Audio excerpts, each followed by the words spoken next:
Dawson Rider Wiki. Hey YouTube, Dawson Rider here, and it's time for another Dawson's Top 5. This one is going to be Top 5 Best Crossovers / Team-Ups for Power Rangers. I had intended on having this out either the day before or the day of the airing of Dimensions in Danger, but I wanted to actually wait until after I saw it.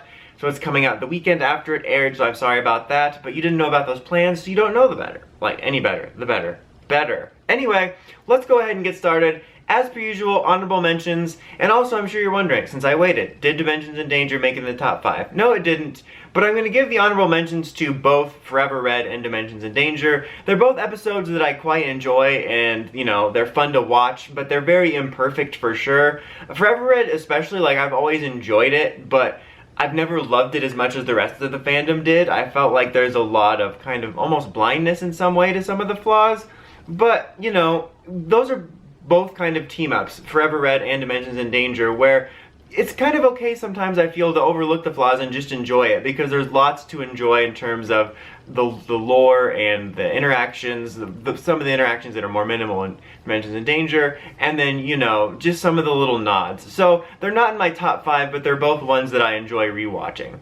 Now, let's get on to the actual top 5. So, coming in at number 5 is going to be a bit of a cheat answer, which is SPD's and Dino Thunder's team-ups, History and Wormhole.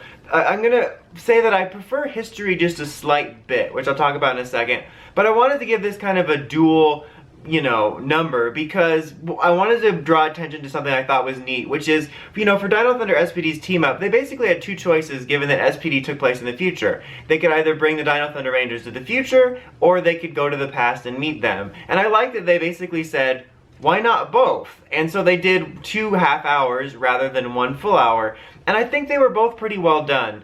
They weren't like the absolute best, but I always enjoy watching them because I think they were pretty tightly done for just 2 30-minute specials. And again, I liked the whole, you know, why not both concept. I think just in terms of the interactions and stuff, I always preferred History a little bit. Like, I liked seeing an update on where the core Dino Rangers are now, some of the civilian fights, the interplay between the teams, some of the banter, you know, classic lines like, "Get off my truck." But, you know, Wormhole had some great moments too. It has the famous "no one gets inside" moment. I believe that was the roll call where after they did the everyone roll call, their final saying was Power Rangers Defenders of Earth, which I always thought was really cool.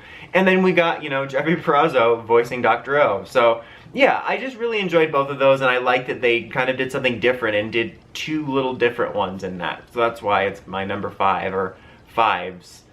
Okay, so number 4. For me, number 4 is Reinforcements for the Future, which I know is a lot of people's super top tier team up, and I definitely see why, and obviously it's still in my top 5, but Reinforcements from the Future is such a good team up because I think it does a really good job of making the best of both teams and their interactions, and developing special interactions between certain Rangers, like even stuff like the sort of romance between Taylor and Eric. But there was some great interactions, which is what you always want from these team-ups. But it also did a really good job of being kind of an epilogue to Time Force. We found out what happened to our heroes since then, where they might be going, we get a little bit more closure. We even continued on and finished off Rancic's story, which was amazing. Speaking of, I love how they tied together the lore from the Orgs with Time Force and Rancic. It made it feel kind of like the early Zordon era where various things would be tied together. And honestly, I don't know how you guys feel, but I felt that worked pretty well. I didn't feel it was too forced. It felt natural to me. It was just really cool to see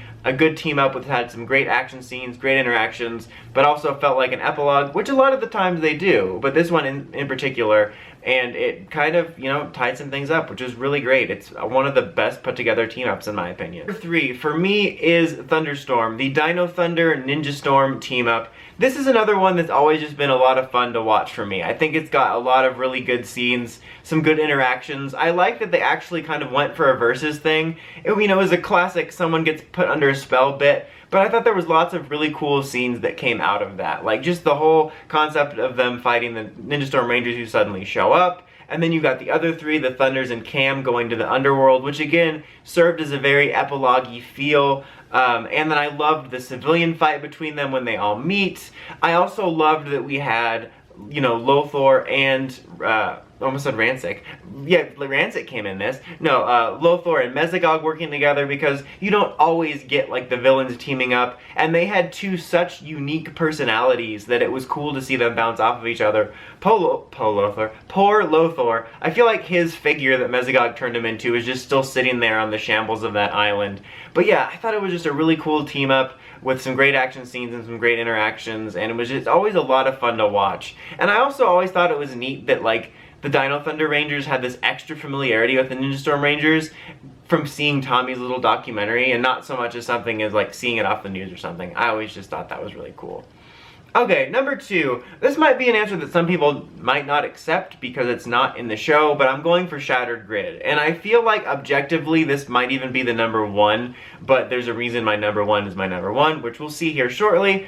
But for me, Shattered Grid was just an amazing event. It was so epic, so many great scenes, you know, and panels to see in some of the fights in the final war scenes, the big spread of everyone arriving, you know, the shooting star effect of everyone arriving down, just so many great scenes like that. So many great little interactions between some of the characters that they picked to sort of focus on. I love that they gave Hyperforce some love. I loved the whole general storyline idea of it.